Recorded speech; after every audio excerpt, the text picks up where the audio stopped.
အားလုံးပဲမင်္ဂလာပါကျွန်တော်တို့ Soft Pro Control Facebook page နဲ့ YouTube channel လေးကနေပြီးတော့ကြိုဆိုလိုက်ပါတယ်ဒီနေ့ကျွန်တော်ရှင်းပြမယ့်အကြောင်းအရာလေးကတော့ကျွန်တော်တို့ Star Data Motor Control နဲ့ Power Connection မှာအခုဆိုရင်ကျွန်တော်ဒီ Star Data မှာကျွန်တော်တို့ Motor Assist Terminal Connection ကိုအရင်ဆုံးပြောပြမှာဖြစ်ပါတယ်အရင်တော့လည်းပြီးခဲ့တဲ့ဗီဒီယိုမှာလည်းကျွန်တော်ရှင်းပြခဲ့ပြီးပါပြီ motor မှာဆိုကျွန်တော်တို့ U phase V phase နဲ့ W phase ဆိုပြီးတော့ phase 3 phase ရှိမယ်3 phase motor ပါအဲ့ဒီမှာကျွန်တော်တို့ကterminal system နဲ့ရှိမယ်အဲ့တော့ U1 နဲ့ U2 V1 နဲ့ V2 W1 နဲ့ W2 UV U2 V2 W2 တွေအားလုံးကိုကျွန်တော်တို့ကအားလုံးဂျမ်ပါပေးလိုက်လို့ရှိရင်ဒါဒီ star connection ဖြစ်ပါတယ်အဲ့တော့မှ U1 V1 W1 ကိုကျွန်တော်တို့က RYB ပေါ့ red yellow blue ပေးလိုက်ပါမယ်ဒါဒီကျွန်တော်တို့က sys terminal star connection ဖြစ်ပါတယ်နောက်တစ်ခုကကျွန်တော်တို့က data connection ခုနအတိုင်းပဲ U1 U2 V1 V2 နဲ့ W1 W2 ပါဒီမှာကျွန်တော်တို့က U1 နဲ့ W2 V1 နဲ့ U2 W1 နဲ့ V2 ကိုဂျမ်ပါပေးရမှာဖြစ်ပါတယ်အခုဆိုကျွန်တော်တို့က yellow red yellow blue red ကိုကျွန်တော် U1 နေပြီးတော့ W2 ကိုဂျမ်ပါပေးမယ် V1 နေပြီးတော့ U2 ကိုဂျမ်ပါပေးမယ် W1 နေပြီးတော့ V2 ကိုဂျမ်ပါပေးမယ်ဒါဆိုရင်ကျွန်တော်တို့က data system နဲ့ connection ဖြစ်မှာပဲအခုဆိုရင်တော့ကျွန်တော်တို့ကဒီ star data motor power connection ကိုကျွန်တော်အရင်ပြမယ်power connection အတွက်ဆိုလို့ရှိရင်ကျွန်တော်တို့ဘာတွေသုံးရမလဲဆိုရင်အရင်ဆုံး 4 pole circuit breaker သုံးမယ်ပြီးရင်ကျွန်တော်တို့က magnetic conductor ကျွန်တော်တို့ number ကျွန်တော်တို့အဲ့ဒါကို K3 နဲ့ပြမယ် main ဒါဒီ main အတွက် main magnetic conductor K3 ပါနောက်ကကျွန်တော်တို့တာမယ် overload relay ဒါကတော့မဖြစ်မနေသုံးရပါမယ်ပြီးရင်ကျွန်တော်တို့က data အတွက်ကကြတော့ data conductor အတွက်ကကြတော့ K2 ပါပြီးရင်ကျွန်တော်တို့က star conductor အတွက်က K1 ပါပြီးရင်ကျွန်တော်တို့က 3 phase motor အခုဆိုကျွန်တော်တို့ကအရင်ဆုံး wire တွေ့တန်းလိုက်မယ်ဒါဆိုကျွန်တော်တို့က 4 pole circuit breaker ကို red yellow blue ဒါတော့ neutral ပါ neutral တော့အခုဒီမှာ neutral ဒီမှာ power circuit မှာကျွန်တော်မသုံးပါဘူး neutral ဒီ control circuit အတွက်ပါပြီးရင်ကျွန်တော်တို့ကred phase ကိုကျွန်တော်တို့က main conductor ကိုဆက်သွယ်လိုက်မယ်ခုဒါဆိုရင် red phase ပါအဲ့လိုပဲကျွန်တော်တို့က data ကိုလည်းကျွန်တော်တို့ကဆက်သွယ်လိုက်မယ် data ကိုလည်းဆက်သွယ်လိုက်မယ်ပြီးရင်ကျွန်တော်တို့ yellow phase ကို main conductor နဲ့ data conductor ကိုဆက်သွယ်မယ်ပြီးရင် blue phase ကိုလည်း main conductor နဲ့ data conductor ကိုကျွန်တော်တို့ကဆက်သွယ်မယ်အခုဒီမှာဆိုကျွန်တော်တို့ကကြည့်လို့ရှိရင် red yellow blue နဲ့ main နဲ့ data မှာ connection မတူကျွန်တော်ချိန်ထားတာမတူပါဘာကြောင့်လဲဆိုကျွန်တော်ကcable တွေ့တန်းတာလွယ်အောင်လို့ဒါပြတာနေဖြစ်ပါတယ်အဓိကတော့ကျွန်တော်တို့ motor connection ကိုတော့ဒီမှာပဲအရေးကြီးတာပါပြီးရင်ကျွန်တော်တို့ star အတွက်ကိုသွားမယ် star ကြတော့ကျွန်တော်ဗာလဲ star ကြတော့ဒီပင်3ခုကိုကျွန်တော်တို့ကဂျမ်ပါကူပေးလိုက်မယ်ဒါဒီ star အတွက်ပါဟုတ်ကဲ့အခုဒါဆိုလို့ရှိရင်ကျွန်တော်တို့က star နဲ့ data နဲ့ကိုwire ချိတ်မယ်red ကိုပဲသွားမယ် yellow က yellow ကိုပဲသွားမယ် blue က blue ကိုပဲသွားမယ်ပြီးလို့ရှိရင်ကျွန်တော်တို့ motor ကိုmain နဲ့ဒီ star data နဲ့ star စုံတဲ့စီကနေပြီးတော့ motor ကိုကျွန်တော်တို့က cable တွေ့တန်းတော့မယ်အဲ့တော့ thermal overload relay ကနေပြီးတော့ကျွန်တော်တို့ကပထမဆုံး red ဒါဒီကျွန်တော်တို့ U1 ဆိုပါစို့ဥပမာ U1 ဆိုလို့ရှိရင်ဒီဘက် star နဲ့ data နဲ့လာတဲ့ကောင်ဒီကျွန်တော်တို့ကဘာဖြစ်မလဲကျွန်တော်တို့က W2 ဖြစ်မယ် W2 ကိုချိန်ကမယ်ဒါဒီU1 နဲ့ W2 ကိုချိန်ပြီးပေါင်းပေးလိုက်ပြီးလို့ရှိရင်ကျွန်တော်တို့က yellow ဒါကိုကျွန်တော်တို့ V1 လို့ V1 terminal ကိုချိန်ရင်ကျွန်တော်တို့ဒီဘက်မှာကျတော့ဘာဖြစ်မလဲဆိုရင် yellow က U2 ကိုချိန်မယ် motor ရဲ့ U2 ကိုချိန်မယ်အဲ့လိုပဲကျွန်တော်တို့ကblue phase က W1 ကိုချိန်မယ်ဆိုရင်ဒီဘက်ကလာတဲ့ blue phase ကကျွန်တော်တို့က V2 ကိုချိန်မယ်ဒါဒီ star data connection မှာအဲ့တော့ main ဒီအမြဲတမ်းကတ်နေရမယ်အဲ့တော့ပထမဆုံး star magnetic conductor ကတ်မယ်ကတ်ပြီးလို့ရှိရင်ဒီမှာ timing တစ်ခုပေါ့ကျွန်တော်တို့ဥပမာ10 second ပေါ့10 second star နဲ့လဲမယ်လဲပြီးတဲ့အချိန်မှာ star ကွာသွားပြီးတော့ဘာ second မလဲဆိုရင် data ကတ်မယ်ဒါဒီကျွန်တော်တို့က star data power connection မှာပြီးရင်ကျွန်တော်တို့ဘာလို့ဆို control ဘိုင်းကိုသွားတော့မယ်control ဘိုင်းမှာသွားခင်မှာကျွန်တော်တို့ဘာလို့ဆို timer အကြောင်းနည်းနည်းလေးရှင်းတာအခုကျွန်တော်တို့သုံးပါသည် on delay timer ပါဒါဒီ timer ပါဒီ timer မှာဆိုရင်ကျွန်တော်တို့က A1 A2 ရှိမယ်ပြီးရင်15 contact number 15 and 16 and 18ရဲ့ပေါ့ဒါဆိုလို့ရှိရင် A1 A2 ဒီကျွန်တော်တို့ကဘာလဲဆိုရင်AC 240 volt 220 volt ထောင်းမလို့ရှိရင်24 volt စသဖြင့်အခုဒီမှာဆိုကျွန်တော် AC နဲ့ပြောင်းပြပါတယ်ဟိုဒါဆိုရင် A1 နဲ့ A2 ကိုကျွန်တော်တို့က line နဲ့ neutral နဲ့ဒါတွေ့လာလို့ရှိရင်ဒီtimer မှာ power supply ရောက်ပါပြီအခုဒီဟာဒီကျွန်တော်တို့ကဘာလဲဆိုရင်ကျွန်တော်တို့ start signal မှာပါအောင်ဒီမှာကြာသူဒီ coin ကို power ပေးလိုက်တာနဲ့ဒီ timer စပြီးတော့အလုပ်စလုပ်မယ်ပြီးလို့ရှိရင်ကျွန်တော်တို့ဒီမှာ15ကကြာတော့ကျွန်တော်တို့ဘာဖြစ်မလဲဆိုရင် common ဖြစ်ပြီးတော့16ကကြာတော့ကျွန်တော်တို့ normally close ဖြစ်မယ်18ကကြာကျွန်တော် normally open contact ဖြစ်မယ်အဲ့တော့ဒီပုံစံမျိုးဖြစ်သွားမှာပေါ့နော်အခုဒီမှာဆိုလို့ရှိရင်အပေါ်ဆုံးမှာကျွန်တော်တို့ကဘာဖြစ်မလဲဆိုရင်ဒါဒီကျွန်တော်တို့က time scale ဖြစ်မယ်ဥပမာ1 second 10 second စသည်ဖြင့်ပေါ့ကျွန်တော်တို့ပေးမဲ့ time scale ပေါ့ပြီးလို့ရှိရင်ကျွန်တော်တို့ကအောက်မှာကျတော့ timer ရဲ့ value ကျတော့ဥပမာပဲဒီ timer value ကျွန်တော်တို့ 0.5 လို့မှတ်ထားမယ်ဆိုရင်အပေါ်မှာကျွန်တော်တို့time scale ကို10 second နဲ့ထားမယ်ဆိုရင်10 second အမြောက် 0.5 ဖြစ်တဲ့ကြောင့်ကျွန်တော်တို့ကဘာဖြစ်မလဲ5 second ဖြစ်သွားမှာ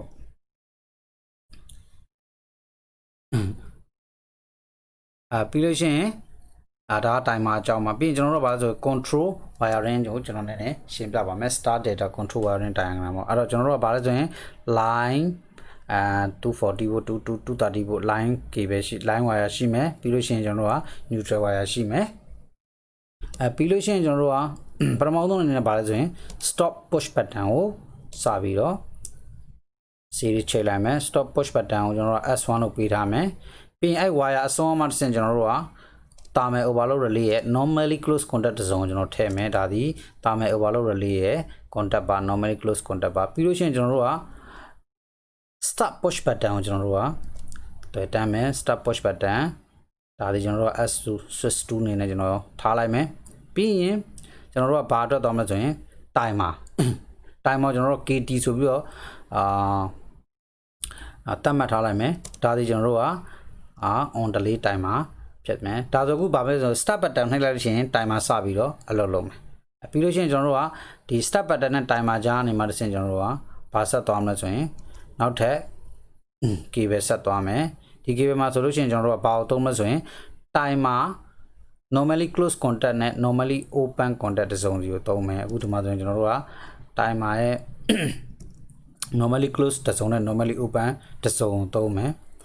ပြီးရင်ဒါကကျွန်တော် timer ရဲ့ normally close နဲ့ normally open မှာပြောမှဆိုတော့ကျွန်တော်တို့ကခုနကကျွန်တော်ပြထားခဲ့သလို15ကနေပြီး16ကိုသွားတာရယ်15ကနေပြီးတော့18ကိုသွားတာဒီ contact ကိုကျွန်တော်သုံးထားပါတယ်ပြီးရင်ကျွန်တော်တို့ကဘာကိုချိန်မလဲဆိုလို့ရှိရင်ကျွန်တော်တို့က K1 ဖြစ်တဲ့ star ကိုကျွန်တော်တို့က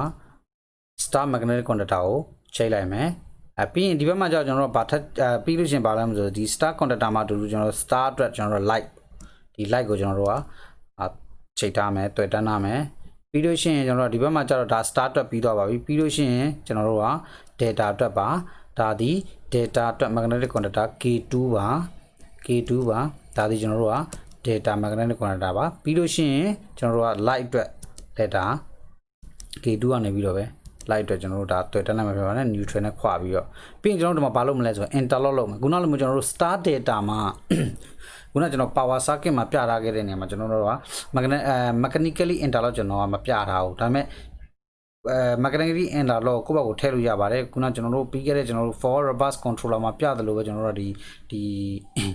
mechanical block လေးပေါ့ကျွန်တော်တို့ထည့်ခြင်းရမယ်ကျွန်တော်တို့က star နဲ့ data နဲ့တပြိုင်တည်းမှာမလဲနိုင်အောင်လို့တစ်ခုလုပ်တဲ့ချိန်မှာနောက်တစ်ခုမလုပ်အောင်လို့ကျွန်တော်တို့ကာကွယ်ပေးကျွန်တော်ဒီမှာကျတော့ကျွန်တော်ပါဆို electrically interlock နဲ့ကျွန်တော်ပြမယ်အခုဆိုလို့ရှိရင် K1 ဘက် star ဘက်မှာကျွန်တော်ကြည့်မယ်ဆိုကျွန်တော် K2 ရဲ့ normally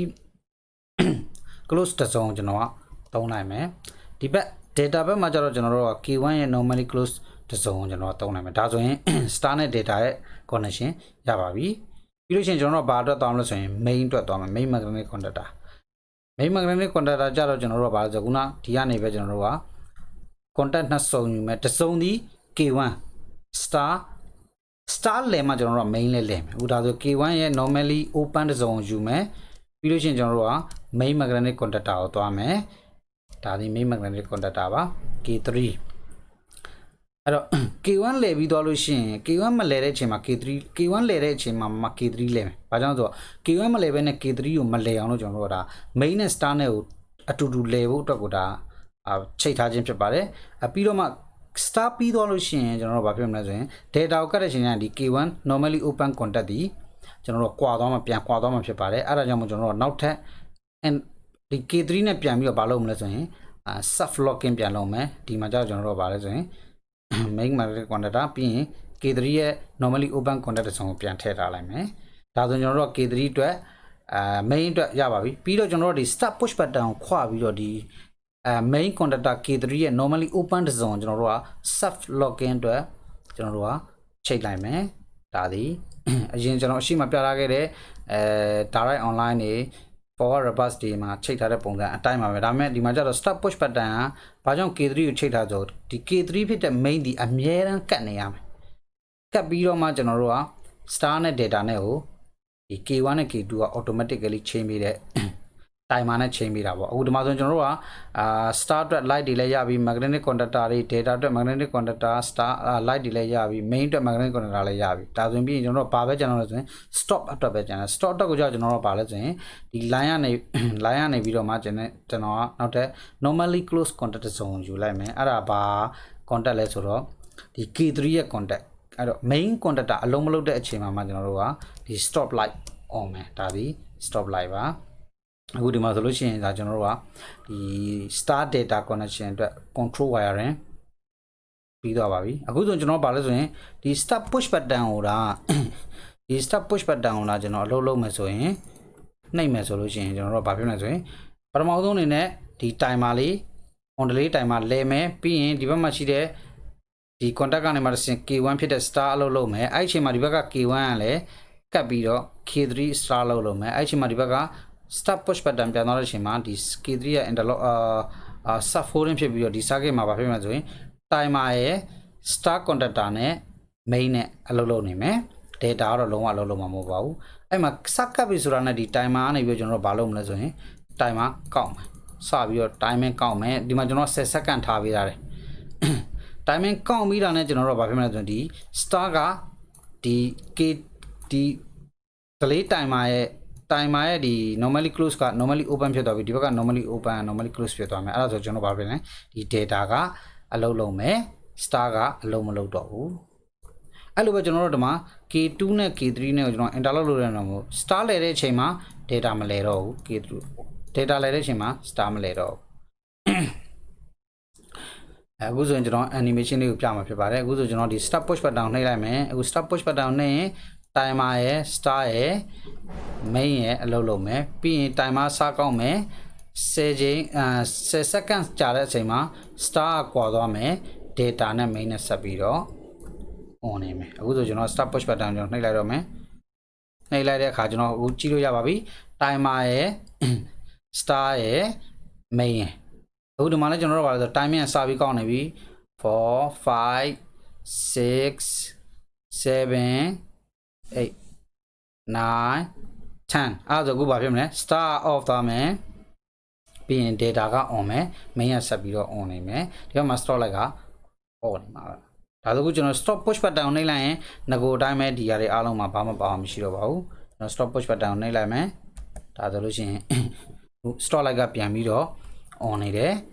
နော် timer ရဲ့ star ရဲ့ data ရဲ့ main ရဲ့ဘာအောင်မှကျွန်တော်တို့ကအင်အားကြမှာဖြစ်ပါဘူးကျွန်တော် stop push button ကိုပြန်နှိပ်မယ်အခုဆိုကြည့်လို့ရပါတယ်ပြန်နှိပ်လိုက်ပြီ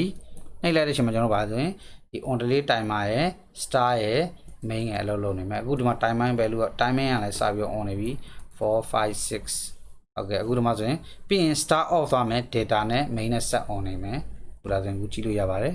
9 10โอเคဒါဆိုလို့ရှိရင်အခုဘာဖြစ်မလဲ star off သွားမယ် data က on သွားမယ် main ကလည်း set on နေမယ်ဒါဒီကျွန်တော်တို့က star data control wiring မှာအခုဆိုရင်ကျွန်တော်ဘာကိုဆက်ပြမလဲဆိုတော့အခုကကျွန်တော်တို့ဒီတကယ် actual မှာဒီ component အနေနဲ့ဘယ်လို wiring တွေ့တန်းလဲဆိုတော့ကျွန်တော်ပြမယ်အခုဒါဆိုကျွန်တော်တို့ကဘာလဲဆို2 port circuit breaker ရှိမယ်ပြီးရင်ကျွန်တော်တို့ကmain contactor ရှိမယ် K3 ပြီးရင်ကျွန်တော်တို့ကဒီ K3 ရဲ့ auxiliary contact ဒီမှာကြောင့်ကျွန်တော်ပါဆို normally open တစ်စုံနဲ့ normally close တစ်စုံသုံးတယ်ဒီ K3 မှာပဲကျွန်တော်တို့ normally open တစ်စုံရှိပါတယ်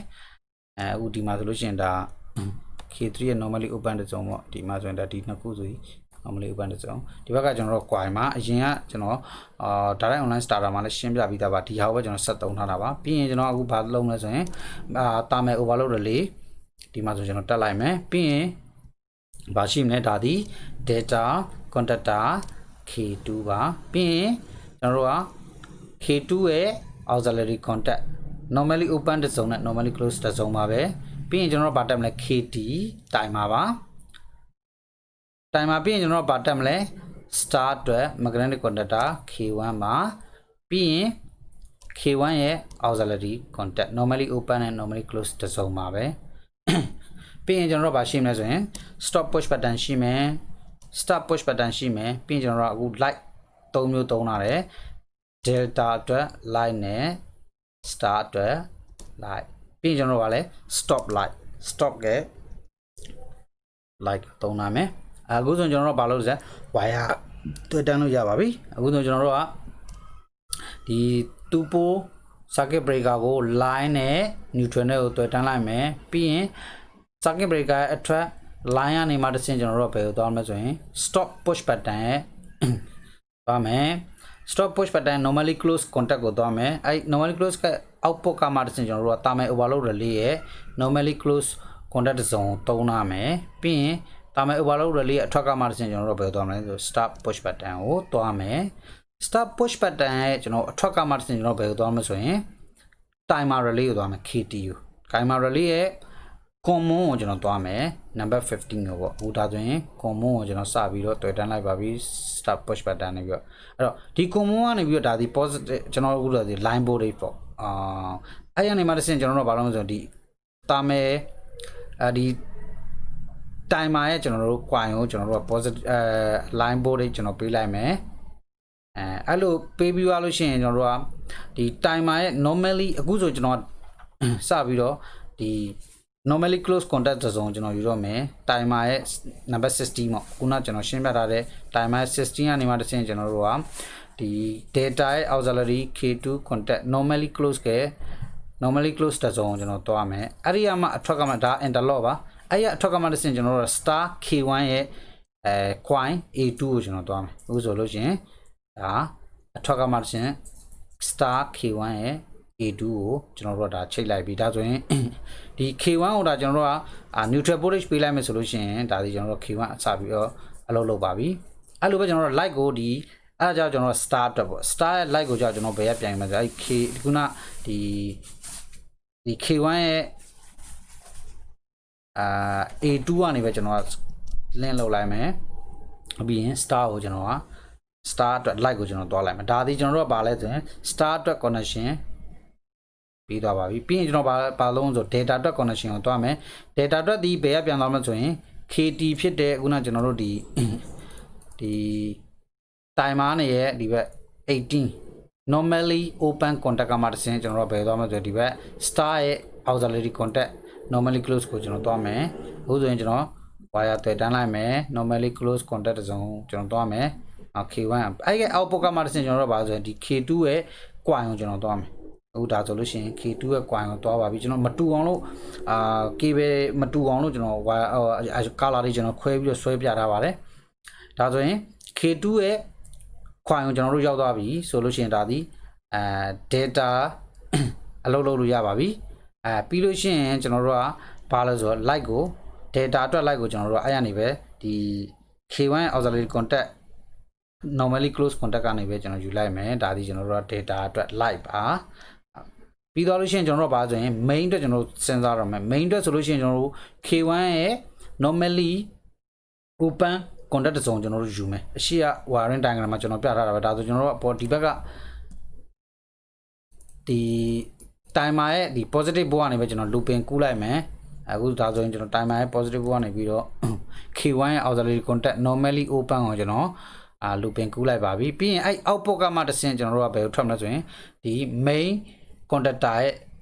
coin ကိုကျွန်တော်သွားမယ်ဒါဆိုရင်ကျွန်တော် main contactor ရဲ့ coin ကိုဆက်ပြီးတော့เนาะအခုဆိုရင် main contactor ကတော့ cable color မတူအောင်ကျွန်တော်ဆွဲပြထားပါတယ်ဒါဒီကျွန်တော်တို့ main အတွက်ပါပြီးလို့ရှိရင်ကျွန်တော်တို့ကပါလဲဆိုရင်ဒါဒီ K1 ကတ်မှ star ကတ်မှ main ကတ်မှ main အလုပ်လုပ်မှာပါတပြိုင်နဲ့လုပ်မှာပါတကယ်လို့ K1 ကမကတ်ဘူးဆို main လည်းမကတ်ပါဘူးဒါဒီ interlock တစ်မျိုးပါပဲပြီးလို့ရှိရင်ကျွန်တော်တို့ကပါလဲဆိုရင်ဒီ K3 ရဲ့ normally open connect zone ပြန်ယူပြီးတော့ကျွန်တော်တို့က sub interlocking သဘောမျိုးနဲ့ကျွန်တော်ပြန်လုပ်မယ်အခုဆိုရင်ဒီကနေပဲကျွန်တော်ပြန်ပြီးတော့ဒီ timer ရဲ့looping set ကူးလိုက်မယ်ကျွန်တော်ဒါဆိုရင် looping ကူးပြီး normally open K3 ရဲ့ normally open contact zone ကိုသွားမယ်ဒီကအထွက်ကမှတစ်ဆင့်ကျွန်တော်တို့ဘယ်သွားမလဲဆိုရင်ဒီဘက် K3 ရဲ့ coin ကိုပြန်သွားမယ်ဒါဒီ K3 ရဲ့ coin ကိုပြန်သွားပါပြီပြီးလို့ရှိရင်ကျွန်တော်တို့ဗာလဲဆိုရင်ဒီ K3 ကိုကျွန်တော်တို့ကဒီ stop push button ခွာပြီးတော့sub locking ပေါ့stop push button release လုပ်လိုက်ရင် K3 second နေအောင်ကျွန်တော်တို့ကstop push button တော့ကျွန်တော်တို့ normally open connect zone ဒီ stop push button ခွာပြီးတော့ယူပါမယ်ဒါလည်းကျွန်တော်တို့ forward reverse start data ဒါလည်း online မှာကျွန်တော်ပြထားတာနဲ့အတူတူပါပဲအခုတို့ကျွန်တော်green အစိမ်းအောင်လေးနဲ့ကျွန်တော်ဆွဲပြလိုက်မယ်ဒါဒီ normally open connect zone ကိုယူလိုက်မယ်ပြီးရင်နောက်ထပ် normally open ကဒါဆိုလို့ရှိရင်ကျွန်တော်တို့ကဒီ switch တွေ magnetic contactor တွေ timer တွေအားလုံးရဲ့ကျွန်တော်တို့က live cable တွေအားလုံးကိုတန်းပြရပါပြီတခုပဲကျွန်တော်ဗာလဲဆို stop light ဒီဘက်မှာရှိတဲ့ stop အတွက် light မရှိပါဘူးအဲ့တော့ကျွန်တော်ဗာလို့ဆိုရင်ဒီ K3 ရဲ့ normally close contact zone ကိုကျွန်တော်ပြန်ယူမယ်အဲ့တော့ဒီဘက်ကကျွန်တော်live wire ကိုကျွန်တော် looping ကူးလိုက်မယ်ကူးလိုက်ပြီးတော့ K3 ရဲ့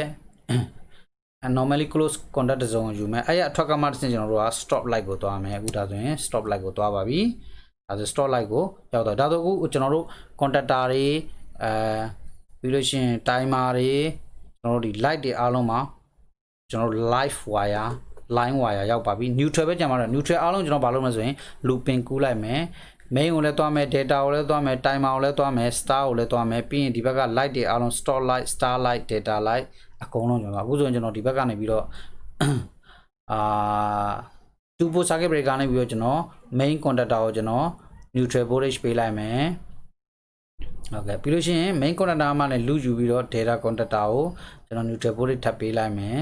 ပြီးလို့ရှိရင် data contactor မှာကျွန်တော်တို့က timer ကို neutral voltage ထပ်ပေးမယ်ပြီးလို့ရှိရင် timer မှာတစ်ဆင့်ကျွန်တော်တို့က star magnetic contactor ကို neutral voltage ထပ်ပေးမယ်ပြီးလို့ရှိရင်ကျွန်တော်တို့က star မှာတစ်ဆင့်ကျွန်တော်တို့က stop light ကို limp ဆက်ကူးသွားမယ်ပြီးရင် stop light ကမှတစ်ဆင့်ကျွန်တော်တို့က star light star အတွက် indicator star indicator ကိုကျွန်တော်တို့ looping ထပ်ကူးမယ် neutral voltage ပါပြီးရင် data ကို looping ထပ်ကူးမယ်ဒါဆိုလို့ရှိရင်ကျွန်တော်တို့ရဲ့ဒီ star data control က complete wiring ဖြစ်သွားပါပြီတကယ်လို့ဒါကျွန်တော်တို့ကဒီ start push button နှိပ်မယ်ဆိုလို့ရှိရင် K3 နဲ့ပြီးရင် timer ဖြစ်တဲ့ KT ရဲ့ K1 ရဲ့အလုပ်လုပ်မယ်10 second ကြာတဲ့အချိန်မှာ K1 ကပြန် off ပြီးတော့ K2 ရဲ့ K3 ရဲ့ KT ရဲ့ဆက်ပြီးတော့အလုပ်လုပ်နေပါမယ်အဲ့လိုပဲခု stop light star နဲ့ data light တွေကိုလည်းခုနလိုပဲကြည့်ရပါအခုဒါဆိုကျွန်တော်ကဒီဘက်မှာရှိတယ်ကျွန်တော်ကဒီ2 port circuit breaker ကိုကျွန်တော် on လိုက်တော့မယ်အခုကျွန်တော် on ပြီဒါဆိုလို့ရှိရင်ကျွန်တော်ဒီမှာကြည့်လို့ရပါတယ်ကျွန်တော်ဒီ stop light ကကျွန်တော်အခုဆိုလို့ရှိရင် stop light ကလင်းနေပါပြီအခုကျွန်တော် circuit breaker off လိုက်လို့ရှိရင် stop light က off နေပါတယ်အခုကျွန်တော် on လိုက်မယ် on လိုက်လို့ရှိရင်ကျွန်တော်တို့ stop light ကလင်းနေပါပြီအခုဆိုကျွန်တော်စပြီးတော့ကျွန်တော် start ဒီ push button ကျွန်တော်နှိပ်လိုက်တော့မယ် start push button နှိပ်လိုက်ရင်ဒီ K3 ရဲ့ KT ရဲ့ K1 ရဲ့အလုပ်လုပ်မယ်အဲ့ဒါနဲ့ဒီဘန်ထဲမှာပဲကျွန်တော်တို့ဒီ KT ကစပြီးတော့timer ကောက်မယ်ကောက်ပြီးတော့10 second ကြာတဲ့ချိန်မှာ K1 က off ပြီးတော့ K2 ရဲ့ K3 ရဲ့ KT ရဲ့အလုပ်လုပ်မယ်အခုဒါကျွန်တော် start push button နှိပ်လိုက်မယ်ဒါဆိုလို့ရှိရင်ကျွန်တော် start light က on နေပြီ K3 ရဲ့ KT ရဲ့ K1 ရဲ့အလုပ်လုပ်နေပြီ timer လည်းစကောက်နေပြီ6 7 8 9 10ဟုတ်ကဲ့ဒါဆိုလို့ရှိရင် K1 ကပြန်ပြီးတော့ off သွားပြီပြီးတော့ဒီမှာ K2 က on သွားပြီဒါဆိုလို့ရှိရင်ကျွန်တော်တို့က data connection မှာ data motor ရဲ့ data အလုပ်လုပ်နေပါပြီအခုဒါဆိုကျွန်တော် stop push button ကျွန်တော်နှိပ်လိုက်မယ်ဒါဆိုရင်အားလုံးပြန် off သွားမယ်အခုဆိုကျွန်တော် stop push button ကိုနှိပ်လိုက်လို့ရှိရင် K3 ရဲ့ K1 ရဲ့ KT ရဲ့အလုပ်လုပ်မယ်ဒါဆိုရင် start push button ကျွန်တော်နှိပ်မယ်နှိပ်လိုက်လို့ရှိရင်ဒါဒီကျွန်တော်တို့က star အတွက် connection အလုပ်လုပ်နေပါပြီပြီးလို့ရှိရင်timer စကောက်မယ်ကောက်ပြီးတာနဲ့ K1 off ပြီးတော့ K2 on မယ်9 10ဒါဆိုရင် K1 off ပြီးတော့ K2 on တော့ပဲဒါဆိုရင်ကျွန်တော်တို့က star နဲ့ data ဘယ်လို control လုပ်လဲဆိုတာကိုနားလည်လိမ့်မယ်လို့ယုံကြည်ပါတယ်ကျွန်တော်တို့ soft pro control page ကိုကြည့်ရှုပေးတဲ့အတွက်အများကြီးကျေးဇူးတင်ပါတယ်အခုဒီ Facebook page နဲ့ YouTube channel လေးကိုလည်း like နဲ့ share လေးတွေလုပ်ပေးခဲ့ဖို့တောင်းဆိုချင်ပါတယ်အားလုံးကျေးဇူးတင်ပါတယ်